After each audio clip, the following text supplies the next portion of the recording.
ప్రభునందు ప్రియమైన విశ్వాసులారా, నేనే మార్గమును సత్యమును జీవమునై ఉన్నాను అని సెలవిచ్చిన ప్రభు అయిన యేసుక్రీస్తు ప్రశస్త నామములో అందరికీ ఉదయకాల శుభములను తెలియపరచుచునున్నాను. పరిశుద్ధ గ్రంథము నుండి అపోస్తలుడైన పౌలు కొరింథీయులకు రాసిన 2వ పత్రిక 3వ అధ్యాయము 17వ వచనమును చదువుకుందాం. అపోస్తలుడైన పౌలు కొరింథీయులకు రాసిన 2వ పత్రిక 3వ అధ్యాయము 17వ వచనము. ప్రభువే ఆత్మ, ప్రభువు యొక్క ఆత్మ ఎక్కడ నుండును అక్కడ స్వాతంత్ర్యము నుండును. ప్రియులారా, చదవబడినటువంటి లేఖన భాగమునకు ఇచ్చిన అంశము స్వాతంత్ర్యము.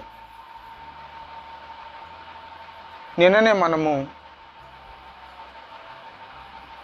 75 సంవత్సరాలు స్వాతంత్ర్యం వచ్చి ముగింపబడి 76వ స్వాతంత్ర్య దినోత్సవ వేడుకలను భారతదేశం అంతా జరుపుకున్నటువంటి వారే ఉన్నారు. అంటే అంతకుముందు మనము వేరొకరి బానిసత్వములో స్వేచ్ఛ లేని వారముగా జీవించాము. భారతీయులు స్వేచ్ఛ కొరకు, స్వాతంత్ర్యం కొరకు పోరాడి 1947 ఆగస్టు 15వ తారీఖు నాడు స్వాతంత్ర్యాన్ని సంపాదించారు. ప్రియులారా, ఫ్రీడమ్ అనగా స్వేచ్ఛ, స్వతంత్రత, స్వచ్ఛత అనేటువంటి అర్థాలు ఇవ్వబడుతూ ఉన్నాయి. స్వాతంత్ర్యం ఉన్నటువంటి వారు స్వేచ్ఛగా ఉంటారు. వాస్తవానికి దేవుని సేవకులు కూడా వాక్యం చెప్తూ ఉన్నప్పుడు ఆత్మ నడిపింపు అనేది కావాలి. ఆత్మ నడిపింపు ఎక్కడ ఉంటుంది అని అంటే, పరిశుద్ధాత్ముడు ఎక్కడ ఉంటే అక్కడ స్వతంత్రత ఉంటుంది. అక్కడ చెప్పబడినటువంటి మాట, ఆత్మ ఎక్కడ ఉండును అక్కడ స్వాతంత్ర్యము ఉండును. దైవజనుడు స్వేచ్ఛగా వాక్యం చెప్తాడు. సంఘాన్ని ఆధ్యాత్మికంగా పరిపూర్ణంగా సంపూర్ణంగా ఎలాగూ సిద్ధపరచాలో అలా స్వతంత్రత ఉన్నందువలన, స్వాతంత్ర్యం ఉన్నందువలన తన, మన, నేను, మీరు అనేటువంటి వ్యత్యాసం లేకుండా మనము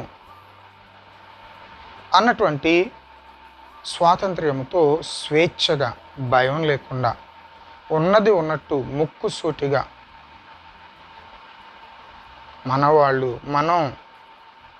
మనమందరము దేవుని రాజ్యంలో ఉండాలి, ఏ ఒక్కరూ విడిచిపెట్టబడకూడదు అన్న ఉద్దేశంతో స్వేచ్ఛగా సందేశం అందిస్తాడు.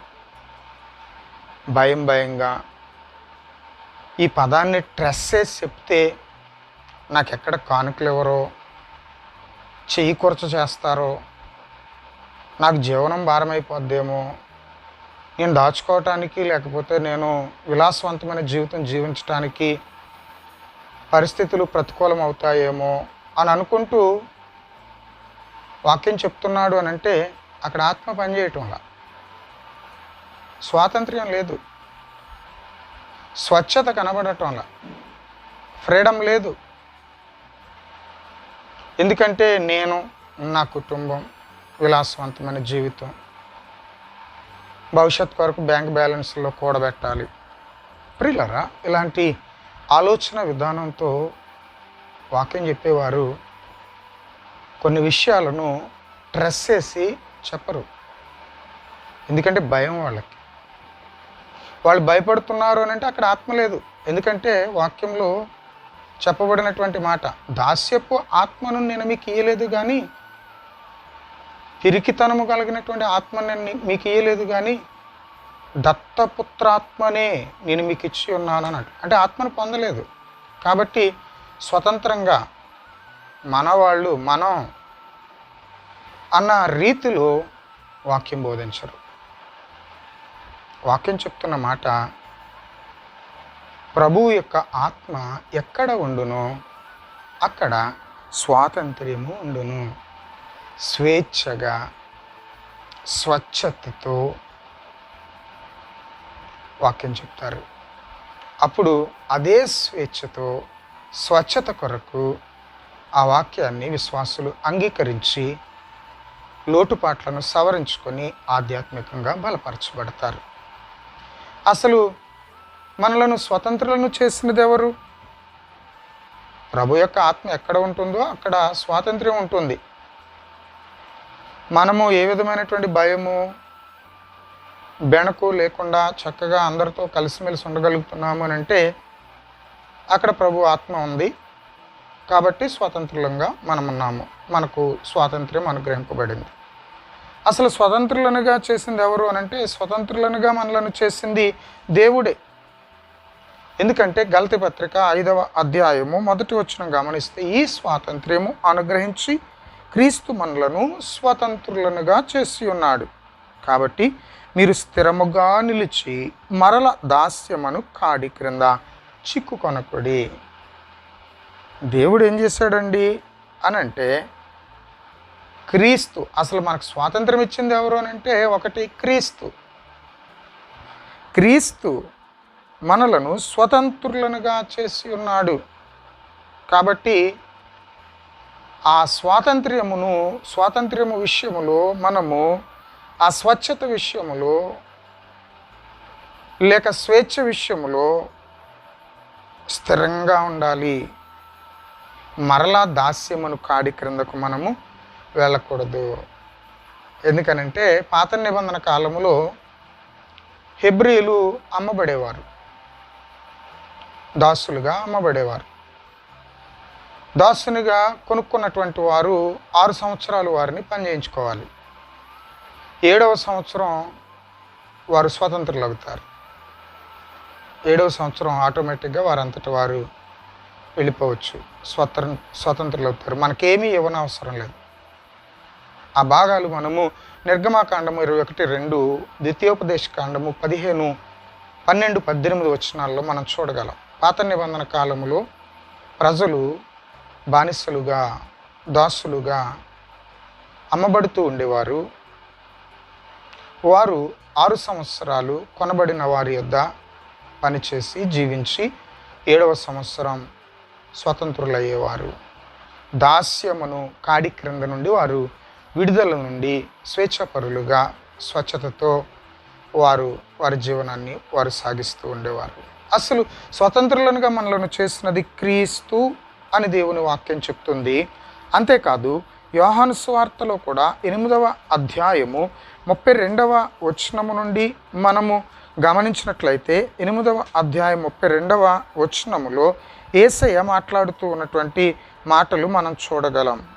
అప్పుడు సత్యము మిమ్మును స్వతంత్రులనుగా చేయును. అసలు సత్యం ఎవరండి?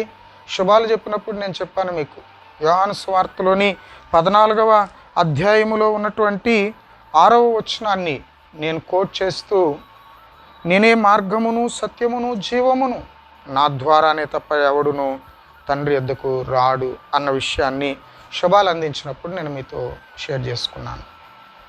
దానిలో సత్యం ఎవరు అంటే యేసే సత్యము. ఎవరండి మనలను స్వతంత్రులనుగా చేసిన వారు అని అంటే గలతీ సంఘానికి పౌలు రాస్తూ క్రీస్తు మనలను స్వతంత్రులనుగా చేశాడు, దాస్యమును కాడి క్రింద నుండి విడిపించి అని అన్నాడు. ఇక్కడ యోహాను సువార్తికుడు అపోస్తలుడైనటువంటి యోహాను ఏమంటున్నాడు అని అంటే సత్యము మిమ్ములను స్వతంత్రులనుగా చేస్తుంది. సత్యం ఎవరండి అని అంటే యేసయ్య చెప్పారు. అదే యోహాను 14:6లో నేనే సత్యమును.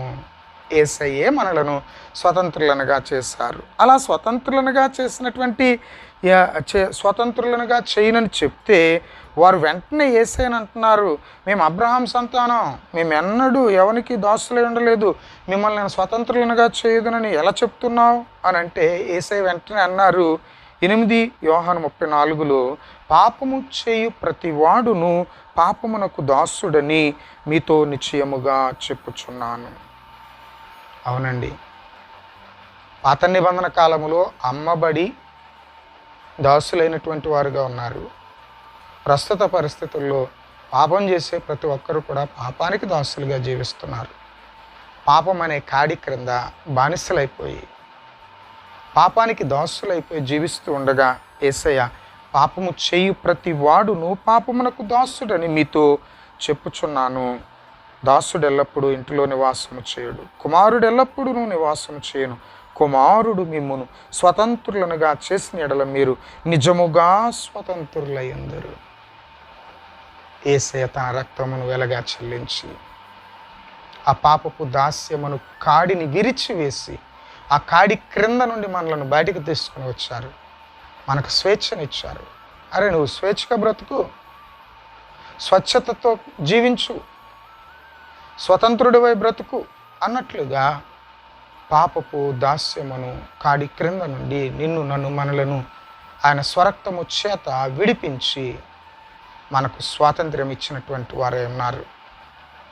ప్రియులారా, ప్రభు ఆత్మ ఎక్కడ ఉంటుందో అక్కడ స్వాతంత్ర్యం ఉంటుంది. ఎవరండి స్వతంత్రులనుగా మనలను చేసిన వారు అంటే క్రీస్తు, సత్యము, కుమారుడు అని చెప్పి మాట్లాడుతూ ఉన్నాయి. మూడు కూడా యేసయ్యే. ఆయనే పాపమును దాస్యపు కాడి క్రింద నుండి మనలను విడిపించి స్వతంత్రులనుగా చేశారు. ఇప్పుడు స్వాతంత్ర్యం పొందినటువంటి మనము ఎలా బ్రతకాలి అని మనం ఆలోచన చేస్తే పేతురు భక్తుడు అంటాడు, అపోస్తులైనటువంటి పేతురు, 1 పేతురు పత్రిక 2వ అధ్యాయము 16వ వచనములో ఈ విధంగా చెప్తూ ఉన్నాడు. స్వతంత్రులయుండి దుష్టత్వము కప్పిపెట్టుటకు మీ స్వాతంత్ర్యమును వినియోగపరచక దేవునికి దాసులమని లోబడి ఉండుడి. స్వతంత్రులమైనటువంటి మనము, స్వాతంత్ర్యము పొందినటువంటి మనము దుష్టత్వమును కప్పిపెట్టుటకు మన స్వాతంత్ర్యమును ఎంత మాత్రమును ఉపయోగించవద్దు, వినియోగపరచవద్దు అని చెప్తున్నాడు.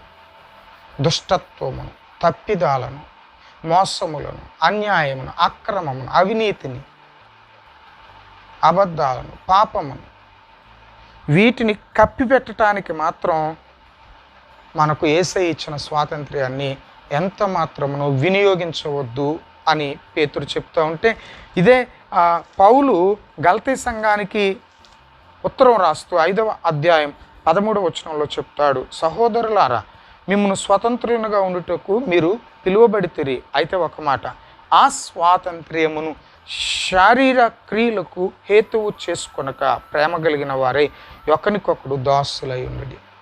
దేవుడు మనకు స్వాతంత్ర్యం ఇచ్చాడు. ఆ స్వాతంత్ర్యాన్ని దుష్టత్వాన్ని కప్పిపెట్టడానికి ఉపయోగించకూడదు. 2, ఆ స్వాతంత్ర్యాన్ని శరీర క్రియలకు హేతువు చేసుకోకూడదు. శారీరకంగా సుఖవంతమైనటువంటి జీవితం జీవించడానికి మనకివ్వబడినటువంటి స్వాతంత్ర్యాన్ని ఎలా పడితే అలా వినియోగపరచకూడదు, హేతువు చేసుకొనకూడదు అని చెప్పి మాట్లాడుతూ ఉన్నాడు. ఇదే పౌలు కొరింథీ సంఘానికి 1 ఉత్తరం రాస్తూ 6వ అధ్యాయము 12వ వచనంలో చెప్తూ ఉన్నటువంటి మాట మనం గమనిస్తే, అన్నీయూ చేయదగినవి కావు, నాకు స్వాతంత్ర్యం కలదు కానీ అన్నీయూ చేయదగినవి కావు, అన్నిటి యందు నాకు స్వాతంత్ర్యం కలదు కానీ నేను దేని చేతను కొనబడనొల్లను. స్వాతంత్ర్యం కలదు కానీ అన్నిటి యందు నాకు, కానీ అన్నీ చేయదగినవి కావు. ఏవి చేయదగినవో ఏవి చేయకూడనవో గుర్తించి మనకు యేసయ్య ఇచ్చిన స్వాతంత్ర్యాన్ని వినియోగించుకోవాలి. ప్రియులారా, కాబట్టి నీవు నేను మనం స్వాతంత్ర్యము పొందినటువంటి వారముగా యేసయ్య వలన ఉన్నాము.